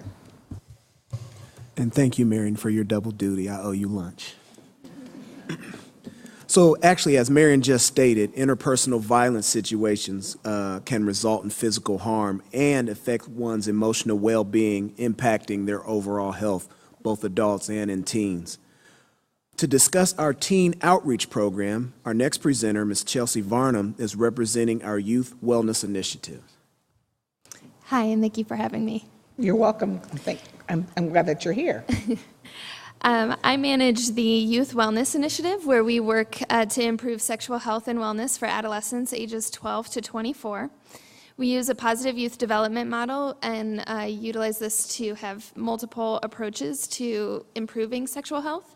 So we do that through direct services, building the capacity of support systems for youth, and then increasing community understanding of youth sexual health. Within these, we have direct services through our Know Now program, which I'll speak a little bit more about. The partnership that we have created with our Women's Health and Wellness Clinic to create the Teen Health Clinic there on Tuesday nights, and then direct education programming. For professionals that serve youth, we offer the Teen Outreach Program, which will be my main focus, our Foundations Training, which helps professionals in the skills to implement sex education effectively. We have monthly teen talks, and we coordinate the Central Ohio Coalition for Sexual Health. And within the community, we work in partnership across the state to hold the State of Sex Ed, where we just try to learn what's happening in sex ed across Ohio, and then our Adolescent Sexual Health Conference. Next slide. So I just want to briefly highlight our Know Now program because it's our newest and now largest program. It's our in-school screening service, and so we go into 10 of the 21 Columbus City high schools, and we are offering sexually transmitted disease and infection screenings, HIV screenings, and pregnancy screenings. We do one-on-one risk reduction counseling, and we're somewhat unique in our ability to have long-term or in-depth conversations. So we have 2 class periods with each of the young people that we meet with, one in order to do the screening and do an initial risk reduction counseling, and the other to give them results regardless of positivity, and then review that risk reduction plan that they have and see how it's going. We also are continually gaining more and more referrals that we can offer the young people, so that if they're coming, teens may come for us for sexual health questions, but then end up having a variety of questions. So we try to continually increase our referrals that we're giving. Next slide. So the Teen Outreach Program is the main program that I wanted to talk to you about. So Excuse me, and the schools that you're working with are the ones on the slide, and how did you determine to work with these high schools? Yeah, so it was a combination of things. The first is that we talked with Columbus City Schools, and they wanted to go to the schools that didn't already have Nationwide Children's Hospital clinics. And so their Children's is in 6 of the schools, and so we started with the other schools there. And then we talked to Columbus City Schools to see where they wanted us to launch, so trying to make sure that that relationship was good. And then we looked at where the STI rates were highest and pregnancy rates as well. Thank you. So the Teen Outreach Program is in its third year now, and it is one that addresses the social determinants of health of community and social contexts, specifically in social integration, creating support systems, community engagement, and leadership with youth. So what we were hoping for with this program was to help integrate effective sex education within already working programs. So those folks who are already great at working with youth in our community, we wanted to give them the tools to do this really well. So this is an evidence-based program that runs over 9 months. We serve ages 12 to 17 through this.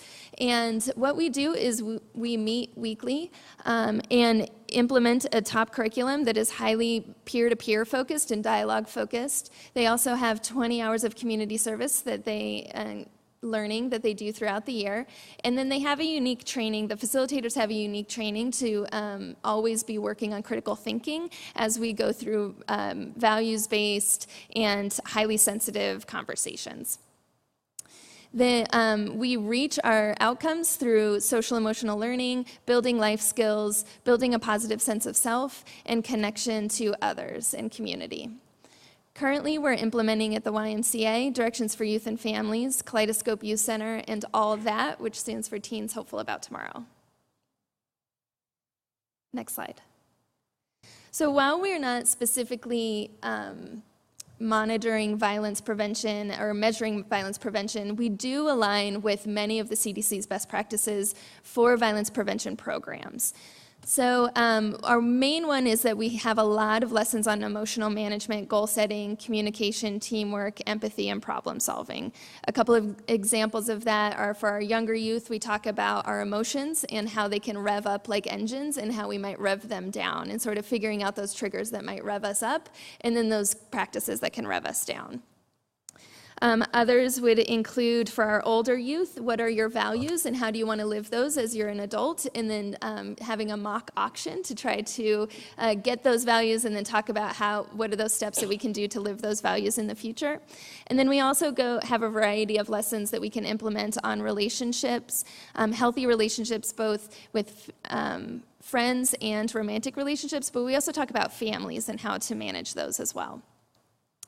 We integrate comprehensive sex education, and we know that that can improve high school graduation rates. Because this is a program that is evidence-based and we're able to give a large program over to after-school programs to run, and we're able to strengthen a lot of those after-school programs, which gives folks a safe place to go to after school where they have positive peer experiences.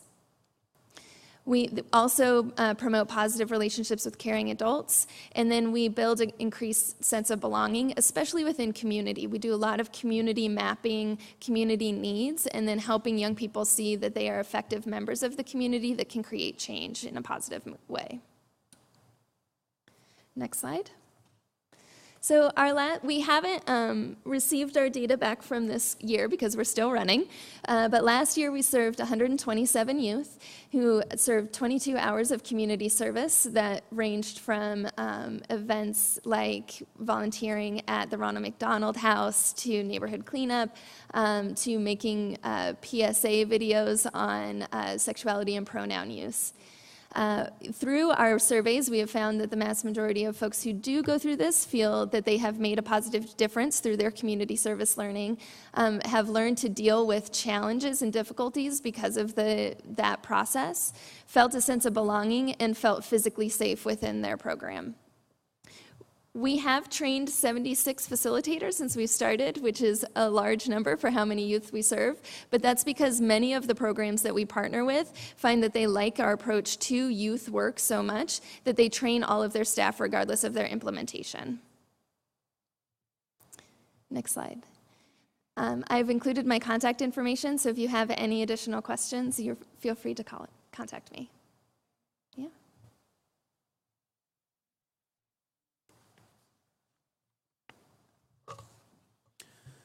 All righty. Our final presenter for this afternoon's hearing is Ms. Tammy Langdon, and she's representing our Alcohol and Drug Prevention Services team. Her presentation will also focus on the 5th core health-related social need, which is interpersonal violence. She will be discussing our app support and success programs. Thank you. Good afternoon. Our two programs that I'm talking about today are offered out of our Alcohol and Drug Services Department. The first one is our app support program, which is a collaboration that we do with Columbus Recreation and Parks and some other community centers.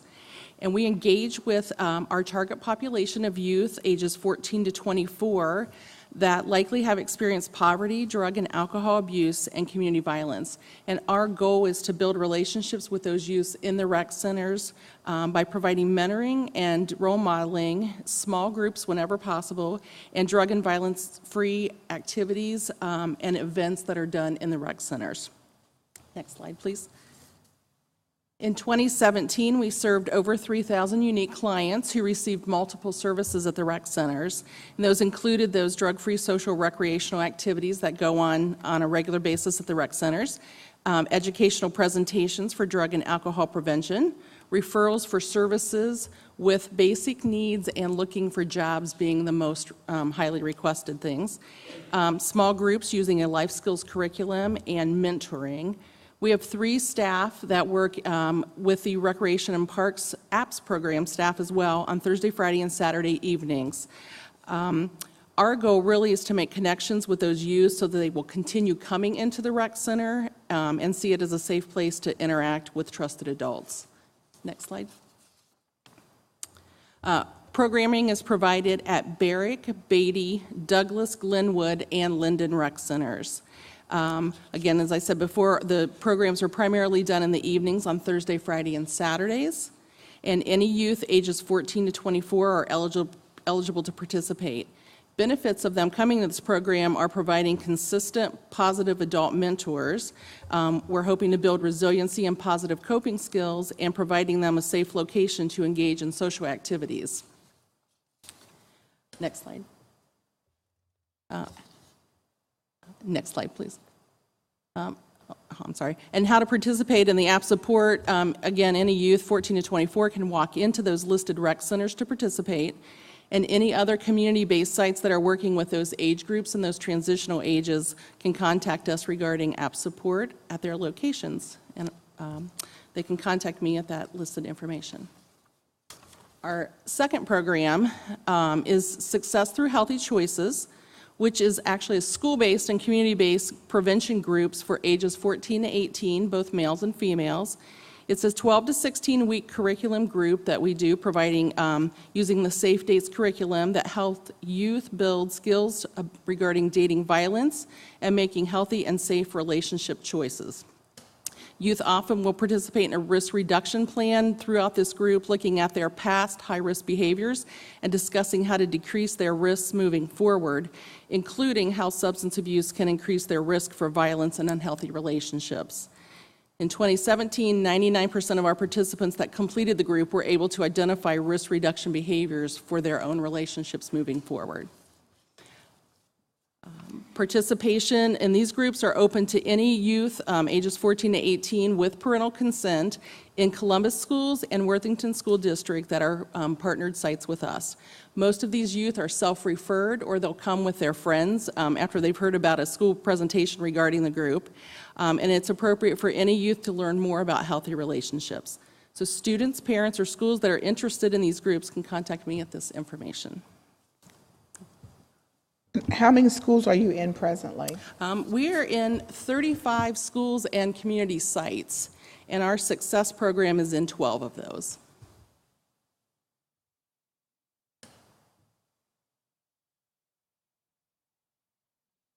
Thank you.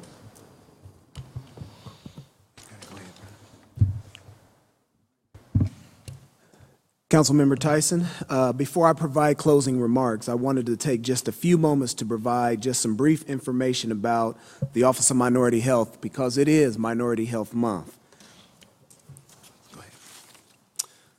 In 2000, Minority Health Month became the officially became a national event, and Minority Health Month is now set as April by the U.S. Department of Health and Human Services. And so again, these were the 5 goals of Minority Health Month that you made mention earlier. The one that I want to make mention of is the very last one, improving minority health all year round, not just in the month of April. And so that's evident as to why we are here today. Listed there in planning of Minority Health Month initiatives, our office has worked with stakeholders who serve on our Minority Health Advisory Committee. There are nearly 50 local stakeholders, and we meet about 6 times a year, and we go over current health initiatives, we discuss health-related issues, and we provide feedback on the integration of services for minority populations. Our next meeting is scheduled for May the 8th, 2018 at 10 o'clock in the morning at Columbus Public Health in room 119C as in cat. And again, I would encourage you or one of your members of your team to attend and participate in that meeting. Yes, sir. These initiatives listed are some of the partnerships of the Office of Minority Health, and those are the ones that we have with other programs within the department and also with our community partners. Again, the Minority Health Expo we participated in today on March the 29th, and we'll conclude with our Bhutanese and Nepali Health and Wellness event on April the 28th. And I've also listed the website on the PowerPoint, which is www.columbus.gov/MHM2018 for more information. Yes, sir. Okay, what you are actually seeing now is the actual billboard. I made mention of the billboards earlier in the presentation, but this will be the billboard that's going to be used for this year's Minority Health Month campaign. Minority Health Month billboards will be placed throughout the city of Columbus and run for the entire month of April. So be on the lookout for those as you're driving to and from work and school, etc. All right, in summary, the World Health Organization defines health, and I quote, as a state of complete physical, mental, and social well-being, and not merely the absence of disease or infirmity. The focus of today's hearing was on highlighted Columbus Public Health programming and our efforts addressing the social determinants of health. I would like to thank my colleagues at Columbus Public Health for highlighting our collective efforts as we work diligently in closing these gaps. During our time together, we've discussed the work of Columbus Public Health in addressing disparities impacting our Columbus residents. Our team is addressing health-related social needs in the 5 core areas outlined by the Centers for Medicare and Medicaid Services, which are listed on that slide there. Yes, sir. Our Columbus Public Health programs are working to ensure that we are protecting health and improving lives. I would like to mention that community violence is a public health issue. Columbus Public Health, under the leadership of our Health Commissioner, Dr. Mashika W. Roberts, is spearheading this task force. This task force is known as the Violent Crime Review Group, and it's a multi-departmental team that is charged with addressing the city's unacceptable homicide rate here in our city. So thank you, Dr. Roberts. And last but certainly not least, I would like to thank you, Councilmember Tyson, for providing this opportunity to discuss the issues that are impacting our community. Hosting minority health forums such as this gives our stakeholders and our listening audience an opportunity to learn about imperative healthcare issues. So for more information about Columbus Public Health, the work of the Office of Minority Health, or more importantly, any information regarding upcoming Minority Health Month events, my contact information is listed above. Please call me at 614-645-7335, or you can email me at rejohnson@columbus.gov. Turn that down. Thank you. Thank you, Ryan. And I hope that our viewing and audience has benefited from the information that was shared this afternoon. The state of minority health and the prevalence of infant mortality, obesity, diabetes, and other health conditions clearly demonstrates that we need government entities such as Columbus Public Health and other community organizations to continue the work. I will tell you this, we will have, continue to have conversations and presentations such as this one that we had here today. I mean, clearly today was about discussing the social determinants of health as they relate to health. And so we know that I have colleagues who are also working on the social determinants of health in lots of different areas. We know that we don't have enough affordable housing. We're about 50,000 units short of affordable housing. There is, I mean, still there's a lot that's still going on in terms of just overall, you know, violence in the community. You know, again, there are other areas that, you know, if you listen to the mayor says it's all about neighborhoods, neighborhoods, neighborhoods. And it really is about those neighborhoods and what are we going to do to change those neighborhoods for all. So there are still a lot of issues, and there still is an issue still around. We have to talk about, it's about race. Race does, you know, race is an issue. It isn't, you know, this slide was great that you showed about what we need in terms of equity, and then we need to take the fence away, but we got to get to the equity portion next. So there are significant issues that we still face. However, I'm very hopeful, based upon the conversation that we had today, that each of you are working to make sure that these disparities in terms of health care are not going to remain. And so I thank you for the work, and we are going to be having more hearings that we'll have to delve into these issues in a more substantive way to see how we're going to continue to deal with these issues. And I know that Dr. Roberts has also said she's going to be a partner in making sure that that happens. Again, before I want to conclude this hearing, I want to thank our presenters. And first of all, Ryan, I want to acknowledge you and your leadership, because this is the work that you're doing all year long. But by seeing this presentation today, I think that it's not just in a silo, that you're working with everyone that presented today plays a role in minority health and the disparities that are there. And so this was a wonderful hearing to see everyone. I've never had a hearing where each and every one of you are here and sharing what you're doing to deal with the disparities in terms of health care in our community. And so I thank you, each of you who have presented today. But Ryan, I know that this is something that was every April we do this. It's under your department, but again, now I know you have a strong team, so I enjoy. So Ryan's team that works with me each and every day focused on this, I want to say thank you. But again, thank you to the whole team from Columbus Public Health.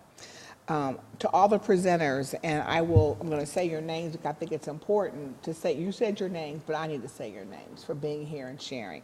So to Ms. Chris Bragg, Amber Jones, Jaleesa Dawkins, Don Sweet, Scott Urick, Emily Fisher, Sean Hubert, Marion Stuckey, Chelsea Varnum, Tammy Langdon, and again, Ryan Johnson, thank you.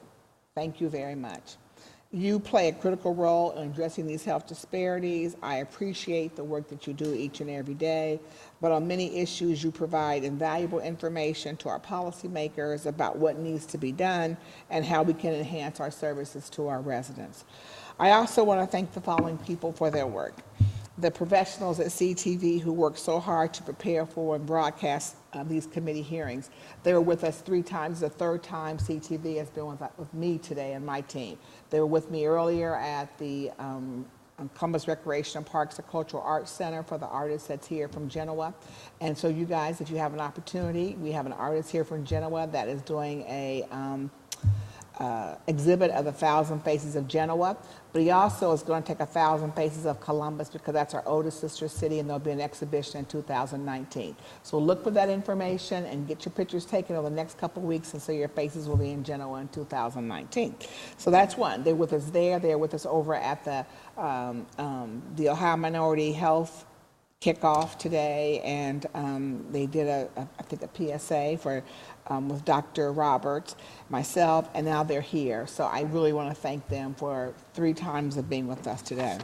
My team, Nicole, Harper, and Carl Williams, since we've been busy all day, they've been very busy all day preparing for this. So I thank them for all the work that we've done, and my fellow council members and their remarkable staff who work hard each and every day for the residents of Columbus. But most importantly, I want to thank the residents of Columbus, and hopefully they have taken this information and will be contacting your offices to gain more information. I'm hopeful that the community organizations that have heard your information today will contact you so they can provide this additional information to the people that they serve. And so, so I think the residents, all the community organizations we work with, because each and every one of them and yourselves make this really the best place to live, work, to play, and to raise a family. I thank you for being here this evening. I truly appreciate the last 2 hours of gaining more knowledge about the work that you're doing to change the health disparities. Thank you, and the hearing is adjourned.